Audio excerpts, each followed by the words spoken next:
you hate the thought of working past 55 or 60? Do you hate not being able to live the life you deserve today?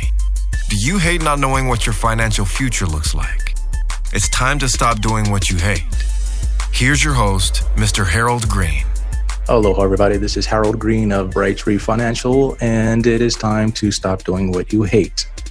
How's everyone doing today? It's Saturday for me here in Hawaii, and looking forward to sharing today's show with you, titled, Banks Are In It to Win It. That's right, banks are in it to win it.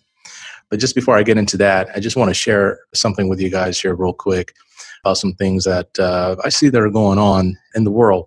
So I shared before a little bit about mental health and different things of that nature, and how mental health is impacting a lot of people in the world today. With the whole thing with coronavirus and all the shutdowns, I've heard reports and seen reports of people actually having more problems today. And yes, it's justified because people are going through a lot of stuff. Drug prescriptions for antidepressants are up. Again, people are just having a really hard time with that. And, I've been really busy here lately doing a lot of things, and I'm starting to feel myself run down a little bit. And so, if you're kind of feeling the same thing and it just feels like the world is trying to sap all your energy and just kind of try to take you down, you may want to take a couple of days off for mental health and just, I know it sounds corny or whatnot, but just taking a couple of days off to decompress and to just let it all go and try to find your happy place and your happy space. And maybe sitting down and jotting out a list of things that you'd like to do when the coronavirus is over. Maybe they find a vaccine, maybe, take that trip or go visit those friends and just kind of make a list of things to look forward to.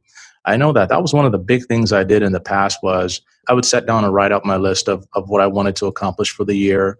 If I was going to take a trip that year, I may post photos of the hotel that I'm going to stay at, or maybe the mall that I'm going to go shop in, just little simple things like that. The last time I did it, I think it was last year, and I was looking forward to kind of going out to Arizona. And, I stayed at this one hotel, and I think I've stayed there probably maybe twice now.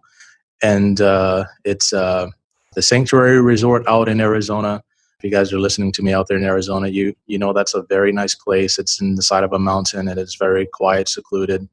It's just really nice, and it overlooks the city. And so the last time I was out there, I took some photos and I kind of have them as my screensaver on my phone or my background. And I look at that and I just kind of draw strength from that. So if you're out there and you're listening to me and, you're going through some things and maybe you feel like your energy is just being sapped out of you, life is being drained out of you, just take a day off and then just try to find something you enjoy and something that you look forward to. All right. So we're going to get back on this thing, today's show about the banks being in it to win it. And I'm going to reference something here by CNBC, written on June 21st, 2020. It says, U.S. banks are swimming in money as deposits increased by $2 trillion amid the coronavirus. So I'm going to stop right there. In a previous show, I talked about how there's about $3 trillion or so corporations that are just kind of sitting on that money. And now deposits by just, people in general has surged to $2 trillion. I mean, that is a lot of money. It talks about the wall of money flowing into banks, has no precedent in history. In April alone, deposits grew by $865 billion. Basically, deposit gains were concentrated at the top. JP Morgan, Chase, Bank of America, Citigroup grew much faster than smaller firms. One consequence of the boom, banks will likely lower their already paltry interest rates. So a lot of people that I talk to who have tons of money sitting in the bank, the money is sitting there primarily for one reason, and I'll get into that in a little bit. Why do people sit so much money in the bank? And then what do banks do with that money? One of the other things that credit was companies drawing down on their line of credit. A lot of corporations have big lines of credits with the banks, and they took that cash and they dumped it in the bank just because they thought they may need it. Goes on to say, any way you look at it, this growth has been absolutely extraordinary, said Brian Ford, an analyst at Autonomous Research. Banks are flooded with cash. They're like Scrooge McDuck swimming in money. And that's a big deal. And so, what do banks normally do with the money that they have? What are they required to do? What are the reserve requirements? I'm not going to get too deep into that, but a lot of times they are required to keep percentage of their deposits sitting in cash reserves. There's one stat that showed if they have basically $200 million in deposits, they have to keep 10% of those deposits in cash reserves. And so 10%, so that's basically $20 million. So what do they do with the rest of the money? Well, they loan it out, right? So they keep 20 million in deposits, they can loan out $180 million. But who says the money, or let's go back and say, okay, where does the deposit sit? There's something that banks use called bank-owned life insurance, and it's a tax-efficient method that offsets employee benefit cost.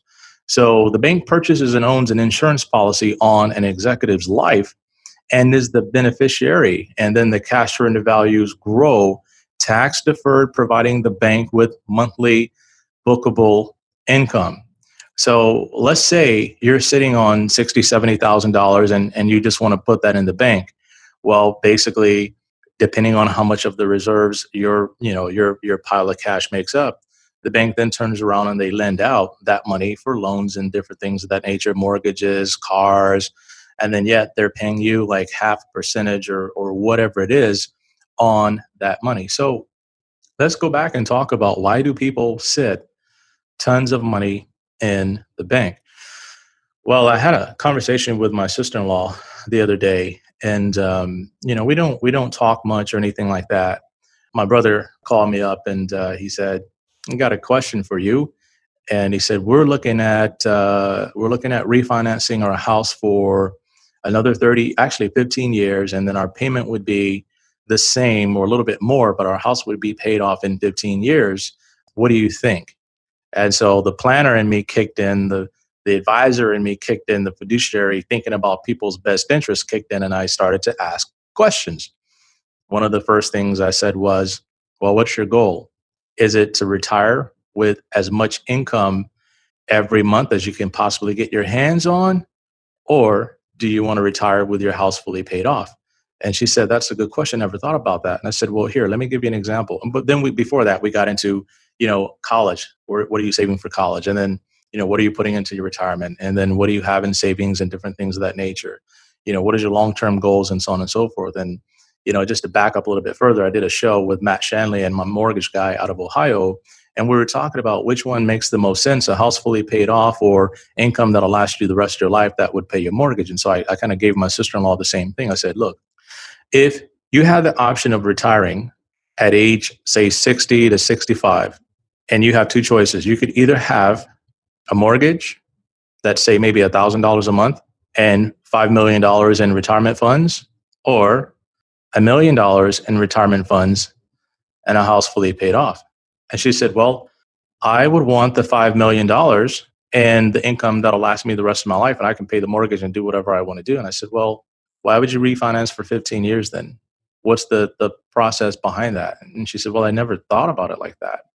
And we just had some more discussion on it, and we dove deeper into some of the different strategies and things like that. And I said, most of the people that are out there, they really don't know what to do with the cash that they have. So they sit it in the bank because they feel like the bank is safe. Well, knowing that the banks are lending out $180 million, and of course, the banks are lending it out based on credit and different things like that. And we're hoping that they don't, the banks are not making bad lending decisions and so on and so forth. But one of the concerns I have is in times of crises with coronavirus and people are not able to pay mortgages and different things of that nature, the question is where are people going to get the money from to pay the mortgages? And so we have a lot of things going on right now. And so if you're sitting there on a pile of cash and you think the banks are safe, that's okay. We do have FDIC insurance and so on and so forth. And banks do have reserves that they, hopefully there is no run on the bank in case of crisis. People want their money all at one time, but it can become a very problematic thing. Number two, the reason why people keep a lot of money in cash in the bank is because lack of trust. Lack of trust in their financial professional, lack of trust in the market, lack of trust in the government, lack of trust in someone else. And to me, I find that a little bit disturbing because most of the people that I see and talk to, they have goals and different things like that.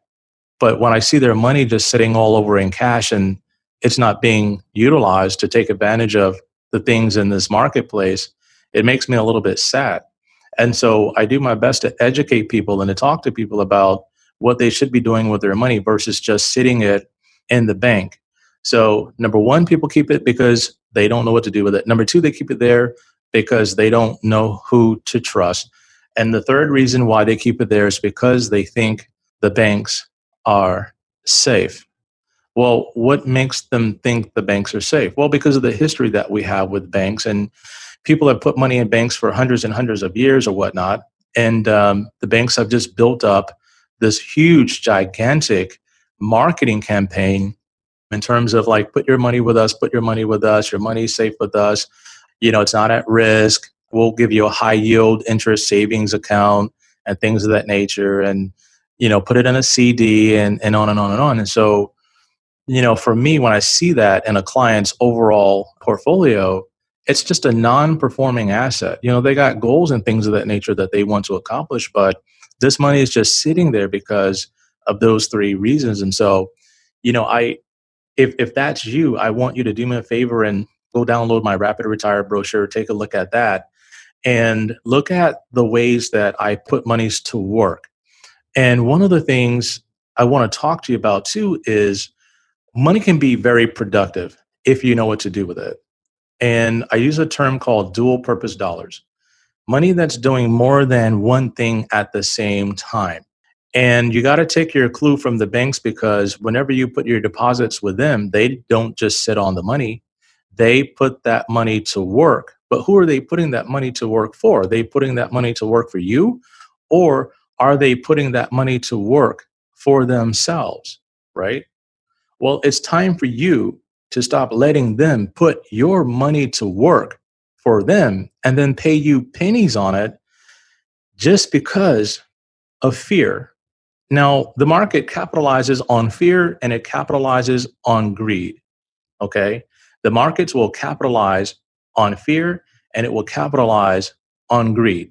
So the banks are capitalizing on your fear of loss. I know my money is safe. I know if everything else goes to hell in a handbasket, I got this, okay? I understand that. But you're going to have to go a little bit step further than that. If you have lofty goals, you have lofty dreams, you have things that you want to do, you have to learn how to put that money to work. Okay. So back to that little tool, bank-owned life insurance. And here's the thing that I talk to people about all the time. Banks are always advertising what you should do, right? They say, do this, but then don't do that. But if you pull the covers off of their operation, you see them doing the exact opposite of what they're telling you to do. They say, you do this, but we're going to go do that. Something totally different. Well, what if you could put your money to work just like the banks do? And I use something called Bank on Yourself. It's an insurance-based program where you buy life insurance policies and then you build the cash in the policy, then you pull the cash to put that cash to work. And so one of the things I love about the Bank on Yourself is even if I have my monies outside of the policy is still growing and giving me dividends and so on and so forth because it's the certain type of policy that I bought. And so I'm constantly circling and cycling that cash around in my financial system. It goes from my house, my line of credit, to my life insurance policies and back and forth. And so inside of Rapid Retire, there's just a really unique way that I love to put money to work. And so my motto is no non-performing assets, no non-performing assets. And so if that's you out there, you got a lot of cash sitting in the bank, you don't know what to do with it, you don't know who to trust, give me a buzz, 808-521-4401. And let's talk and see again if I'm your guy and see if I can coach you to start teaching you how to stop doing the things that you hate and putting your money to work. All right. So until next time, guys, thank you for allowing me to share with you. You guys stay safe and make sure you take a couple of mental days off if things are just not working the way you want. And until next time, 1, 2, 3, let's hit it.